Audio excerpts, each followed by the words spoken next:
Laki-laki dan perempuan memiliki kepentingan berbeda dalam cinta, dipengaruhi oleh citra visual dan pertanda kesehatan bagi laki-laki, serta kekuasaan, status, komitmen, dan sumber daya materi bagi perempuan.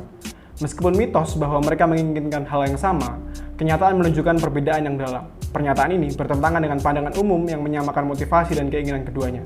Korban hubungan yang berakhir buruk dapat menghadapi masalah depresi dan bunuh diri di berbagai belahan dunia. David Buss, yang merupakan seorang profesor psikologi, dikenal karena penelitiannya tentang perbedaan seksualitas manusia dalam pemilihan pasangan.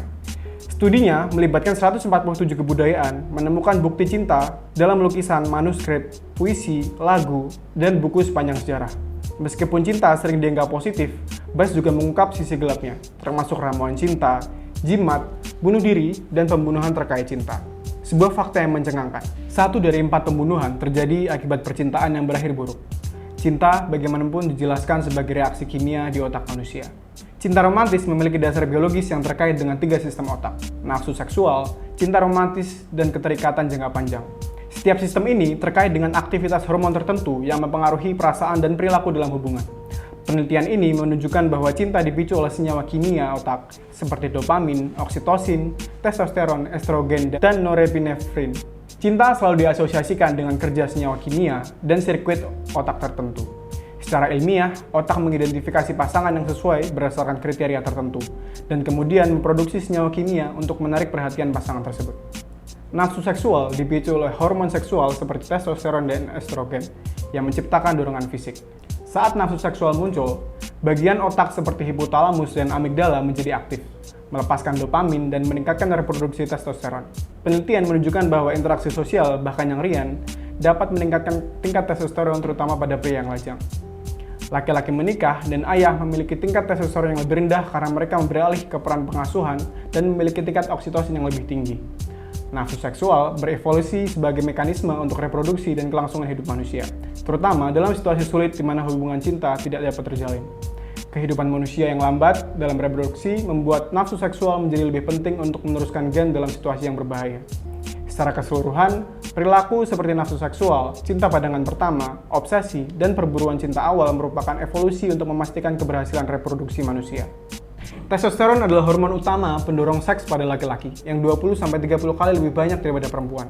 Ini membuat dorongan seks laki-laki lebih kuat. Oksitosin atau hormon penyayang dilepaskan saat orgasme. Tapi laki-laki memiliki jumlah yang lebih sedikit. Pasca seks, pelukan dan keintiman penting bagi perempuan meskipun kurang menarik bagi laki-laki. Penelitian menunjukkan oksitosin sebagai perekat emosional dalam hubungan. Tingkat oksitosin akan tinggi pada saat jatuh cinta, terutama pada perempuan.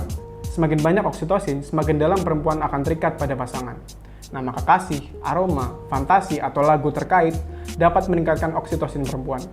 Kondisi emosionalnya tercermin dalam penampilan dan juga kehangatan. Tahap jatuh cinta dapat mempengaruhi kesejahteraan seseorang, menyebabkan gangguan makan, tidur yang tidak nyenyak, dan perilaku kompulsif seperti sering menelpon kekasih. Hubungan ini terkait dengan tingkat serotonin yang rendah dan tingkat oksitosin yang tinggi. Serotonin memainkan peran penting dalam kesadaran dan kepekaan terhadap lingkungan. Sementara, oksitosin lebih tinggi pada perempuan meningkatkan kecenderungan untuk jatuh cinta dan perilaku obsesif. Pemindahan otak menggunakan teknologi seperti MRI memberikan wawasan baru dalam pemahaman otak manusia. Studi tentang cinta dan seks pada otak menunjukkan bahwa ketertarikan romantis mengaktifkan wilayah otak yang menerima dopamin, yang dikenal sebagai hormon kebahagiaan.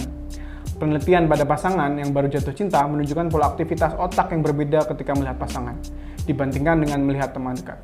Tingginya tingkat dopamin terkait dengan gejala seperti energi meningkat, kurang tidur, dan fokus perhatian pada detail indah dalam hubungan baru. Studi ini membuka pemahaman tentang korelasi otak dalam situasi emosional seperti gairah seksual, kebahagiaan, dan efek kokain yang memiliki kesamaan dalam pola aktivitas otak. Pemindahan otak menunjukkan bahwa kondisi mabuk cinta mengaktifkan area otak yang sama seperti kecanduan kokain. Penelitian juga mengungkapkan kaitan antara cinta romantis, cinta maternal, dalam upaya menjamin keberlangsungan hidup.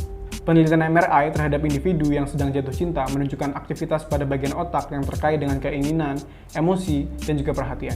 Kedua wilayah tersebut bersinar saat melihat gambar kekasih, dan peningkatan dopamin di caudata menyebabkan perasaan bahagia. Cinta gila menyerupai sensasi mabuk narkoba karena aktivitas hormon serupa.